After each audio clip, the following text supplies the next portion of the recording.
Hello बच्चों, तो आज हम सीखने जा रहे हैं काइनेटिक एनर्जी के बारे में। देखिए, ये बहुत इंपॉर्टेंट रोल प्ले करता है अगर काइनेटिक एनर्जी की बात करें। जैसे कुछ एग्जांपल्स मैं आपको दूंगा जो आपकी डेली लाइफ में आप एक्सपीरियंस करते हो।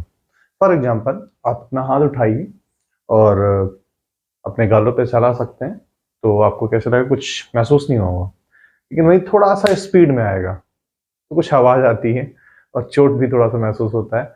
ऐसे ही स्टिक के साथ में अगर स्टिक उठाइए और उसको ऐसे नॉर्मली हाथ पे रखिए या फिर थोड़ा स्पीड में रखिए, दोनों चीजों में आपने एक्सपीरियंस महसूस किया, कुछ एक्सपीरियंस महसूस किया। आपने ये पाया कि जब हम स्पीड से कर रहे हैं तो हमें चोट महसूस हो रही है। क्यों? ऐसा क्यों हो रहा है? जब नॉर्मली ऐसे रखें तो चोट नहीं लग रही है।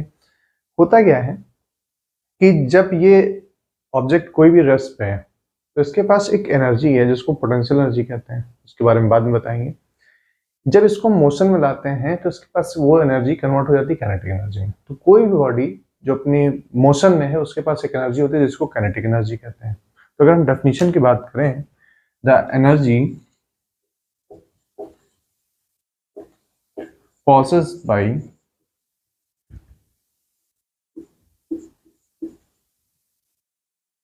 an object by virtue of its motion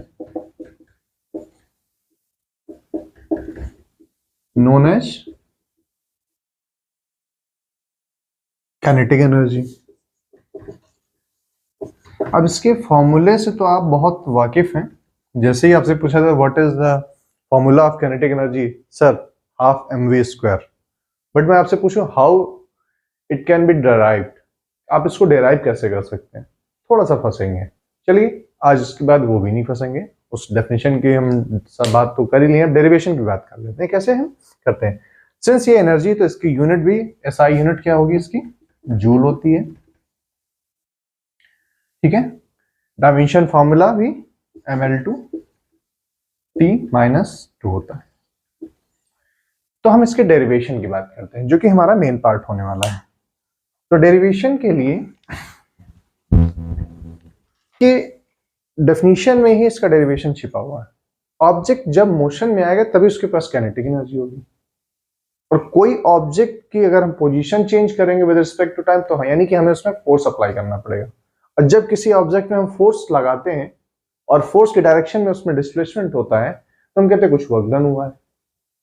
तो यानी कि मान लीजिए कोई हमारा एक ऑब्जेक्ट है, ठीक है, उसमें हम फोर्स F लगाते हैं। इनिशियल में वेलोसिटी इसकी क्या थी? 0 थी। और फिर फोर्स लगाने के बाद आफ्टर सम टाइम ये पोजीशन इसकी यहां पे है, जो कि अब जो है इसकी वेलोसिटी v हो गई है आफ्टर अप्लाइंग फोर्स। मान लीजिए इसका मास m है। जाहिर सी बात है, वर्क डन निकालेंगे to displace a body from this position to this position. मान लीजिए s डिस्प्लेसमेंट गया है, तो कितना वर्क डन हुआ होगा? तो वर्क डन क्या होता है बेटा? फोर्स इंटू डिस्प्लेसमेंट होता है। तो फोर्स लगाया है और s जो है डिस्प्लेसमेंट हुआ है।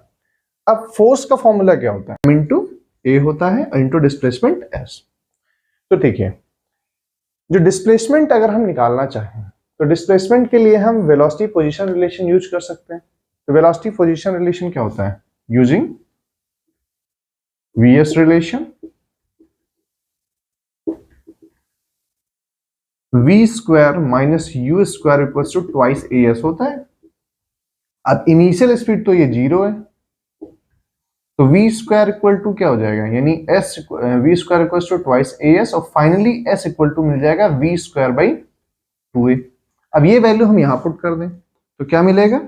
w equals to ma into v²/2a। a से a कैंसिल हो जाएगा और फाइनली ये वर्क डन उसी के लिए ना, काइनेटिक एनर्जी लाने के लिए। तो वो वर्क डन काइनेटिक एनर्जी लाने के लिए ही है। तो काइनेटिक एनर्जी हमारा कितना हो जाएगा? 1/2 mv²। ये फॉर्मूला यहां से आता है बेटा। ठीक है, बहुत सिंपल है। अगर हम किसी ऑब्जेक्ट में काइनेटिक एनर्जी लाना चाह रहे हैं, जाहिर सी बात है उसको डिस्प्लेस करना पड़ेगा। तो एनर्जी वही तो होगी जिसके वजह से वो मोशन में है, और मोशन किसके वजह से? यानी जो हम वर्क करते हैं। तो काइनेटिक एनर्जी को आप ऐसे भी डिफाइन सकते हैं कि काइनेटिक एनर्जी बेसिकली किसी भी ऑब्जेक्ट को डिस्प्लेस करने में जो उसके वेलोसिटी के स्क्वायर के डायरेक्टली प्रोपोर्शनल होती है, क्योंकि मास यहाँ पे हम कांस्टेंट ट्रीट कर रहे हैं। ठीक है, तो काइनेटिक एनर्जी ये रहा। Thank you.